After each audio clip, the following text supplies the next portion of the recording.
పక్కకి వెళ్ళిపోయారు. మొత్తంగా 3 రోజుల నుండి వర్షంగా ఈ నీళ్ళు ఇట్లా వస్తున్నాయి, మీదంతా వాటర్ లేదు, కరెంట్ లేదు, ఎట్లా ఇబ్బంది పడుతుంది? చాలా ఇబ్బంది పడుతున్నాడు. రాజకీయ నాయకులు అందరూ వస్తున్నారు, చూస్తున్నారు, వెళ్తున్నారు, కానీ ఎప్పటికీ దీనికి విముక్తి అందరూ భయపడిపోతున్నాం ప్రాణాలతో. ప్రాణం అసలు చిన్నపిల్లలు అయితే అంత ఇదైపోతున్నాం, చాలా ఎంత ఇబ్బంది పడుతున్నాం అంటే. కరెంట్ లేదండి, వాటర్ లేదండి, చిన్నపిల్లల స్కూల్లో మళ్ళీ అయినా పిల్లలకి వండాలా బాగోకపోతే చాలా కష్టం. కొంచెం శ్రద్ధ తీసుకోవాలి మీరు కూడా. 3 రోజుల రాజకీయ ఇప్పుడు ఆల్రెడీ మొన్న మంగళవారం నుండి ఇట్లా పరిస్థితి ఉంది, ఇవాళ వరకు ఇంక ఇట్లనే ఉన్నారు, ఇంకా ఇవాళ రేపు 2-3 రోజులు వర్షం ఉందండి. ఇట్లా భయం అనిపిస్తుంది, కానీ ఎక్కడికి వెళ్ళాలండి? ఎక్కడికైనా వెళ్ళిపోతాం. ఫ్లాట్లు కొనుక్కున్నవి అవి కదా, అద్దెలు కొన్న వాళ్ళంటే వెళ్ళిపోతారు. మా పాప వాళ్ళందరూ కొనుక్కున్న వాళ్ళు, చిన్నపిల్లలు. అది మీరేదైనా శ్రద్ధ తీసుకోవాలి, మరి ఉండాలి. ఇక్కడ చెరువు కట్ట తెగుతుందన్నారు, ఎప్పుడు తెగుతుందో ఏముంటో తెలియదు కదా, మరి మనకి అందరూ భయపడుతున్నారు. కొంచెం ఇప్పటికీ మంగళవారం రాత్రి ప్రారంభమైన వర్షానికి సంబంధించి పైన ఉన్న తుర్క చెరువు గండిపడడంతో ఈ బండారి లేఅవుట్కు వరద నీరు పోటెత్తుతుంది. ఇంకా 2-3 రోజులు వర్షం కూడా రానున్న నేపథ్యంలో ఇంకా భారీగా వరద నీరు వచ్చే అవకాశం ఉందని చెప్తున్న నేపథ్యంలో వణికిపోతున్నాం అంటే ఇక్కడ ఉన్న స్థానికులు చెప్తున్నారు. అమ్మ మీరు ఎక్కడ ఉంటారు? ఇక్కడే బండారి లేఅవుట్ రోడ్ నెంబర్ 5లో ఉంటాము. రోడ్ నెంబర్ 5లో 4 రోజుల నుంచి ఇక్కడ వీళ్ళందరి పరిస్థితి కూడా చూస్తున్నాం. మా అందరి పరిస్థితి కూడా చిన్న పిల్లలతో చాలా మంది ఇబ్బంది పడుతున్నారు. కనీసం మంచినీళ్ళు కానీ ఒక ఫుడ్ కానీ ఏ ఫెసిలిటీ లేదు. నిన్న కేటీఆర్ గారు వచ్చారు, చూసారు, వెళ్ళారు తప్ప ఎలాంటి ఉపయోగం కూడా లేదు. సో కాబట్టి గత 4 రోజుల నుంచి మేము పడే అవస్థలు ఇంత అంతా లేదు. తెల్లాలలోకి నీళ్ళు వచ్చాయి కదా, ఎట్లా కిందికి వస్తున్నారు మీరు అంతా? కిందకి అంటే కొంతమంది తాళ్ళు వేసుకుని, కొంతమంది గోడలు బద్దలు కొట్టుకొని రకరకాలుగా ఇంకా వాళ్ళు పడే బాధలు మామూలుగా చెప్పుకోవడానికి కూడా లేదనమాట. సో ఇక్కడ ఇంట్లోనే ఉన్నామా లేదా చెరువులోనే ఉన్నామా అన్న పరిస్థితిలో ఇక్కడ ఉంది అనమాట. ఇది ఇబ్బంది. మహిళలు ముఖ్యంగా చిన్నపిల్లలు ఉన్న వాళ్ళు చాలా పెద్ద ఎత్తున ఇబ్బంది పడుతున్న పరిస్థితులు కనబడుతున్నాయి. ఇంకా 2-3 రోజులు కూడా భారీగా వర్షం ఉండే అవకాశం ఉన్న నేపథ్యంలో ఇప్పటికే చాలా వరకు అపార్ట్మెంట్లు, సెల్లార్లకు సంబంధించిన సెల్లార్లు పూర్తిగా నిండిపోయిన అపార్ట్మెంట్లకు సంబంధించి ఇప్పటికే చాలా మంది కాల్ చేసి వెళ్ళిపోయారు. ఇంకా పైన ఉన్న తుర్క చెరువుకు సంబంధించి భారీగా వరద నీరు వస్తుంది, మరింత గండిపడే అవకాశం ఉన్నాయన్న వార్త నేపథ్యంలో ఇంకా భయంలో ఉన్నారని చెప్తున్నారు. అమ్మ చిన్నపిల్లలు ఉన్నారు, కరెంట్ లేదు, 3-4 రోజులు ఎట్లా అసలు ఏ విధంగా ఇక్కడ ఉండగలుగుతున్నారు? ఇంకా ఎక్కడికి వెళ్ళలేని సిచ్యువేషన్ అండి. అసలు ఇల్లు వదిలి వెళ్దామంటే చిన్నపిల్లల్ని తీసుకొని ఎన్ని రోజులని ఎక్కడికని వెళ్తాము? బయట చూస్తే కూడా వర్షం, రోడ్లు ఫుల్ అయిపోయి ఉన్నాయి, బస్సెస్ ట్రైన్స్ కూడా నడవట్లేదు, ఫోర్స్ఫుల్గా వాటర్, ఇంకా గండిపడి మొత్తం కాలనీ అంతా మునిగే ఛాన్స్ ఉంది అని అంటున్నారు. ఆ భయంగా ఉంటున్నాం. పవర్ లేదండి 4 డేస్ నుంచి, ఫుడ్ లేదు, నిత్యావసరాలకి వాటర్ కూడా లేదు మాకు. డ్రింకింగ్ వాటర్ ఏమో GHMC వాళ్ళు వచ్చి వాటర్ సప్లై చేశారు, మార్నింగ్ ఫుడ్ ఇచ్చారు, నైట్ చూస్తే దోమలతో పిల్లలు నిద్రపోవట్లేదు. వీటి వల్ల ఇంకా స్టోరేజ్ వాటర్ ఎక్కువ ఉండిపోయి ఎలాంటి రోగాలు వస్తాయని అది భయం ఎక్కువ అవుతుంది మాకు. మురుగునీరు వస్తున్నట్టుంది, దోమలకి ఇట్లా ఆల్రెడీ కరెంట్ లేదు, పెద్దవాళ్ళం అంటే ఓర్చుకుంటాం, తిండికి కానీ పిల్లలండి, పిల్లలతో చాలా ఇబ్బంది పడుతున్నాం. ఎక్కడికి వెళ్ళడానికి కూడా లేదండి మాకు ఆప్షన్. చాలా అంటే చాలా ప్రాబ్లం ఫేస్ చేస్తున్నాం. స్కూల్ సెలవు ఇచ్చారు. అది రోడ్ నెంబర్ 5 అండి. మాకు నీళ్లు కాస్త తక్కువ వచ్చాయి, ఇటు ఇంకా చాలా ఎక్కువ ఉన్నాయి. సో రోడ్ నెంబర్ 5లో ఉన్నాం కాబట్టి మాకు పవర్ ఒకటి లేదు, వాటర్ అంటూ అడ్జస్ట్ అవుతున్నాము. ఎవరికైనా ఆపదలో ఉన్న వాళ్ళకి హెల్ప్ కావాలంటే కూడా మేము తీసుకెళ్తున్నాం వాళ్ళని. చెప్పండి మీరు ఎక్కడమ్మా, ఎట్లుంది మొత్తంగా? ఈ ఎన్ని రోజుల నుండి మీరు ఎక్కడ ఉంటున్నారు? ఈ సిచ్యువేషన్ చూస్తే 5 డేస్ నుండి ఇదే పరిస్థితి అండి. అసలు పవర్ లేదు మాకు, వాటర్ తాగడానికి లేవు, పాల ప్యాకెట్లకు ఇబ్బంది, అన్నిటికీ ఇబ్బంది అండి. ఈ పరిస్థితి మాత్రం ఎవరికి రావద్దు. ఫ్యూచర్ లో చూస్తున్నారు కదా ఈ వాటర్ అంతా, ఇదే పరిస్థితి మాది. చెప్పమ్మా, 3 రోజుల నుండి స్కూల్కి వెళ్తున్నాం అని, హోంవర్క్ ఏమైంది, స్కూల్ ఏమైంది అసలు? ఈ వర్షాల వల్ల స్కూల్స్ అన్ని సీఎం కేసీఆర్ ఈ వర్షాల గురించి స్కూల్స్ అన్ని బంద్ పెట్టారు.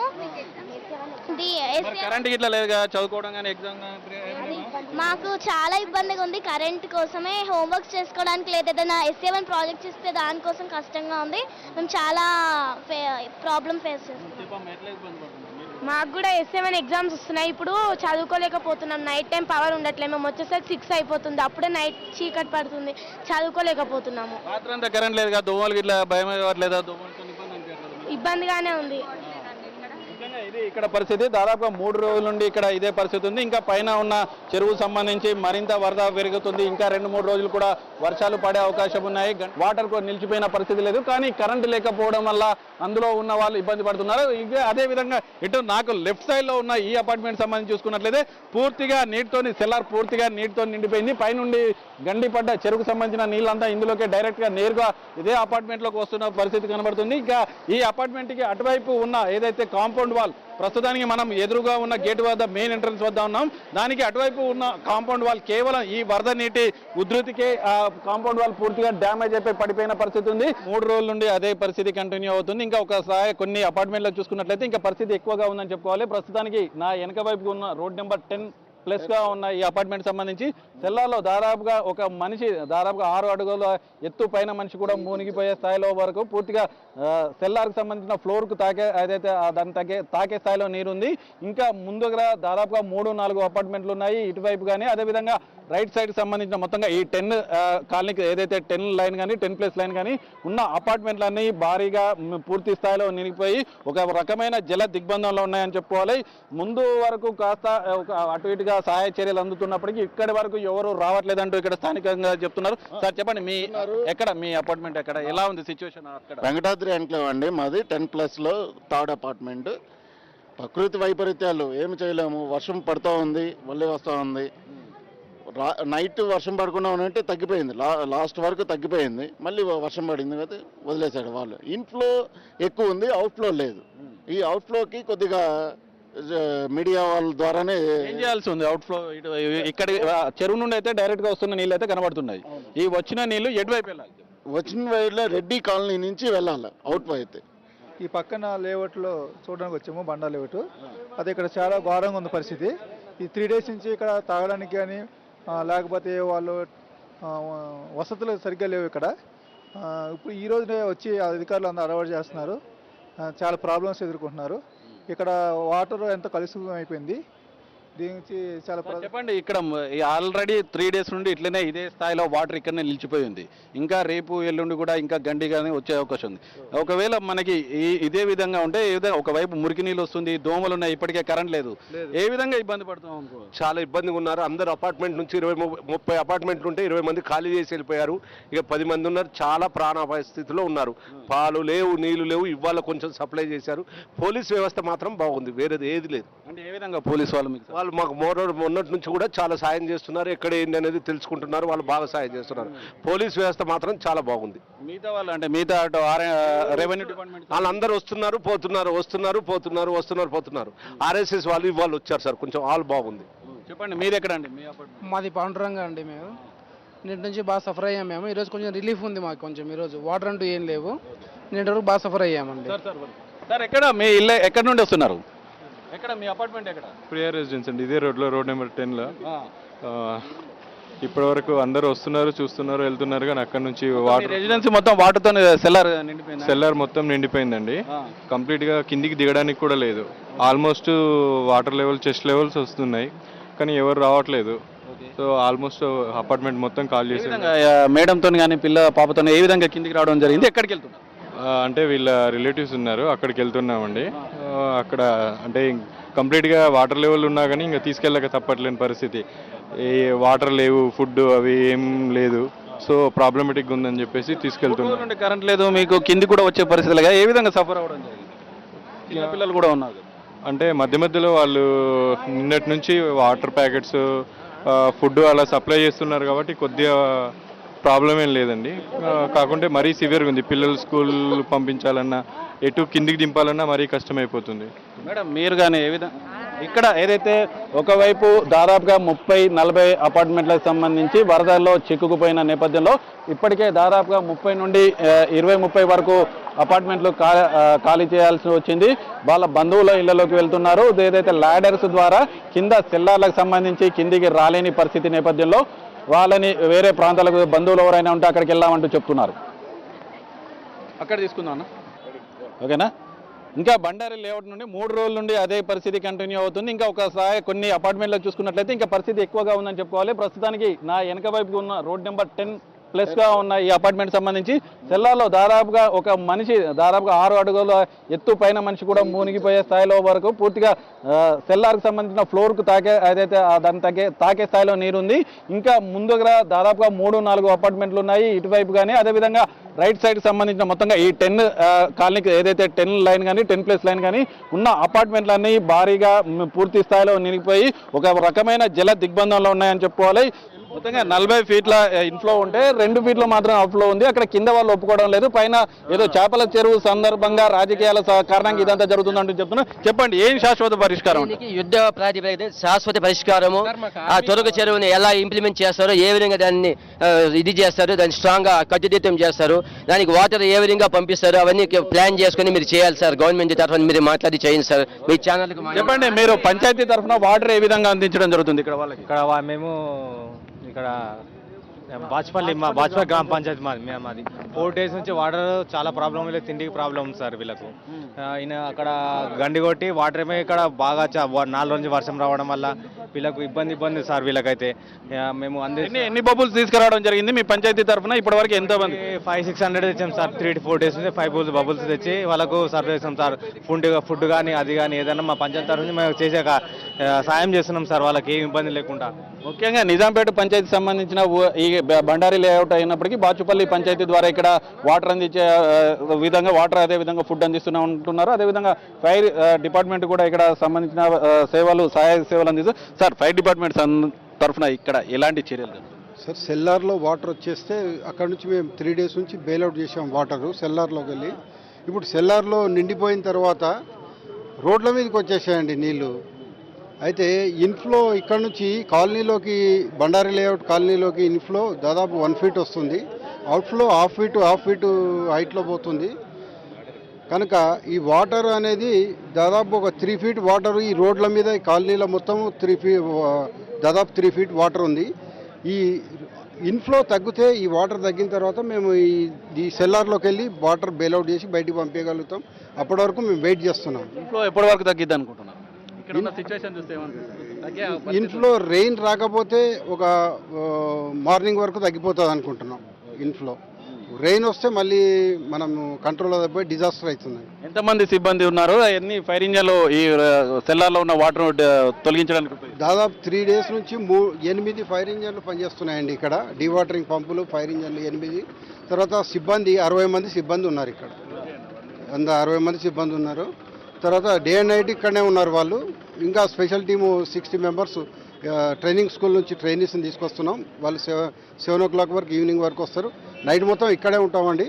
ఎప్పుడు ఛాయిస్ ఉంటే అప్పుడు మేము వాటర్ లిఫ్ట్ చేస్తాం. మొత్తంగా ఇప్పటికే చూస్తున్నాము 3 రోజుల నుండి మంగళవారం రాత్రి ప్రారంభమైన వర్షానికి ఇప్పటికే బండారి లేఅవుట్ పూర్తిగా జల దిగ్బంధంలో చిక్కుకుంది. ఇంకా వర్షానికి సంబంధించి ఇప్పటికీ వాతావరణ శాఖ నుండి అందుతున్న ఇన్ఫర్మేషన్ వరకు ఇంకా మరొక 2-3 రోజులు భారీ నుండి అతి భారీ వర్షాలు కురిసే అవకాశం ఉన్న నేపథ్యంలో ఒకవైపు సహాయక చర్యలు కొనసాగుతున్నప్పటికీ వర్షం, రాత్రిపూట కురుస్తున్న వర్షం కారణంగా మళ్ళీ తెల్లారేసరికి యథాస్థితికి పరిస్థితి వస్తుందంటూ అటు సహాయక చర్యలో పాల్గొంటున్న ఫైర్ సిబ్బంది కూడా చెప్తున్నారు.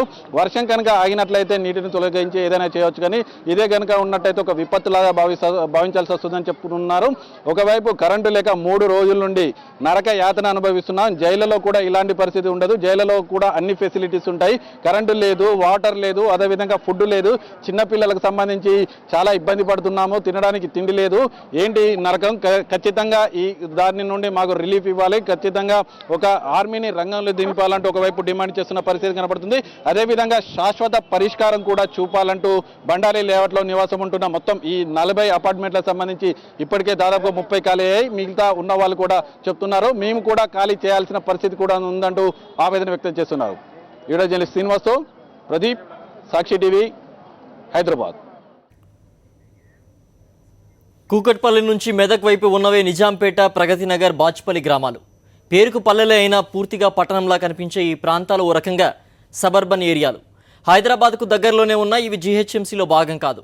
ఇక్కడ సర్పంచ్ పదవికి, వార్డు మెంబర్స్ పదవికి ఎన్నికలు జరుగుతాయి. జీహెచ్ఎంసీలో విలీనం కావాలని ప్రభుత్వం ఆదేశించిన కోర్టుకు వెళ్లి స్టే తెచ్చుకున్న ఈ పల్లెలు.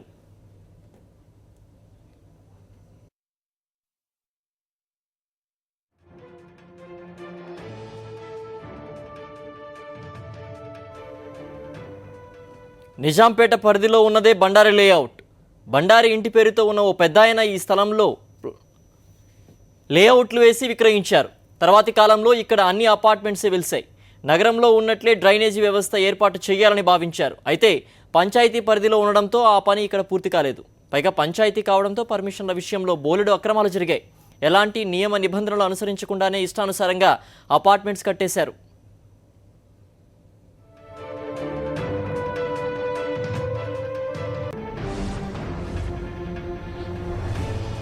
భారీ వర్షాల కారణంగా నిజాంపేటలోని బండారి లేఅవుట్లో దారుణ పరిస్థితి ఉంది. సమీపంలోని చెరువు పొంగి పొర్లడం, బండారి లేఅవుట్ మొత్తం జలమయం కావడం, అక్కడి నీటి ఉధృతి మీడియాలో చూసిన వాళ్ళంతా షాక్ తినే పరిస్థితి.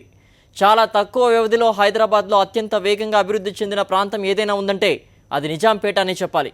విపరీతమైన జనసమర్థంతో పాటు నివాసిత ప్రాంతాలు అత్యధికంగా ఉన్న ప్రాంతంగా చెబుతారు. హైటెక్ సిటీకి 10 కిలోమీటర్ల దూరంలో ఉండడం, నగరానికి మధ్యలో ఉండడం, ఒక మోస్తరు ధరలతో భవనాలు లభించడంతో ఈ ప్రాంతానికి జనాలు పోటెత్తారు. మధ్యతరగతి జీవుల ఆశల్ని క్యాష్ చేసుకునే లక్ష్యంతో బిల్డర్లు వ్యవహరించడంతో నిజాంపేట కాంక్రీట్ జంగిల్గా మారిపోయిన పరిస్థితి.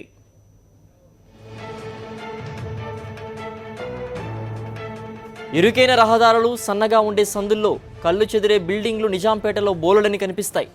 నిత్యం విపరీతంగా ఉండే ట్రాఫిక్తో పాటు మెజారిటీ ఇళ్లకు తాగునీటి సౌకర్యం లేకున్నా రోజువారీగా ట్యాంకర్లను కొనుగోలు చేసి బతుకుబండి లాగించే ఐటీ జీవులే ఇక్కడ ఎక్కువగా కనిపిస్తారు.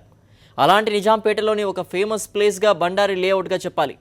బొమ్మరిలను తలపించేలా ఉండే ఈ లేఅవుట్లోని బిల్డింగుల్లో చాలా వరకు నిబంధనలను విస్మరించి నిర్మించారన్న ఆరోపణ ఉంది.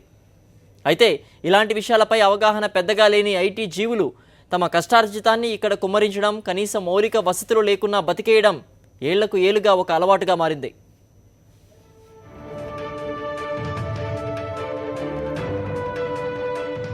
భారీ వర్షపాతంతో నిజాంపేట మీడియాలో పతాక శీర్షికకెక్కింది. ఇక్కడి వరద తీవ్రత, జనాలు కష్టాల పాలకుల్ని ఎంతగా కదిలించాయంటే మంత్రి కేటీఆర్ స్వయంగా ఈ ప్రాంతంలో పర్యటించి పరిస్థితిని సమీక్షించడంతో పాటు సహాయక చర్యల్ని ముమ్మరం చేయాలని ఆదేశించారు. తెలంగాణ రాష్ట్ర ముఖ్యమంత్రి కేసీఆర్ నిజాంపేట బండారి లేఅవుట్ గురించి ప్రత్యేకంగా ప్రస్తావించడంతో పాటు అక్కడి ప్రజల వ్యతల్ని తీర్చాలని ప్రత్యేకంగా ఆదేశించారు. తాజా పరిణామాల నేపథ్యంలో కేసీఆర్ దృష్టి బండారి లేఅవుట్ మీద పడుతుందని, దీని చరిత్ర మొత్తాన్ని కేసీఆర్ తెలుసుకోవడం ఖాయమని చెబుతున్నారు. మరింత ఆసక్తికరమైన విషయం ఏంటంటే భారీ బిల్డింగులతో మరో హైటెక్ సిటీ అన్నట్లుగా కనిపించే నిజాంపేట ఇప్పటికీ పంచాయతీలోనే ఉండిపోయింది. దీనికి లోకల్ రాజకీయాలే కారణంగా చెబుతారు. నిజాంపేటకు కూతవేటు దూరంలో ఉండే బాచుపల్లితో సహా పలు ప్రాంతాలు గ్రేటర్లో కలవాల్సి ఉన్న అక్కడి స్థానిక రాజకీయ నేతల కారణంగా పంచాయతీలుగా ఉండిపోతున్నాయి. దీంతో ప్రభుత్వ దృష్టికి పడని పరిస్థితి. తాజాగా పరిస్థితుల దృష్ట్యా కేసీఆర్ దృష్టికి నిజాంపేట చరిత్ర మొత్తం వెళ్లడం ఖాయమని చెబుతున్నారు.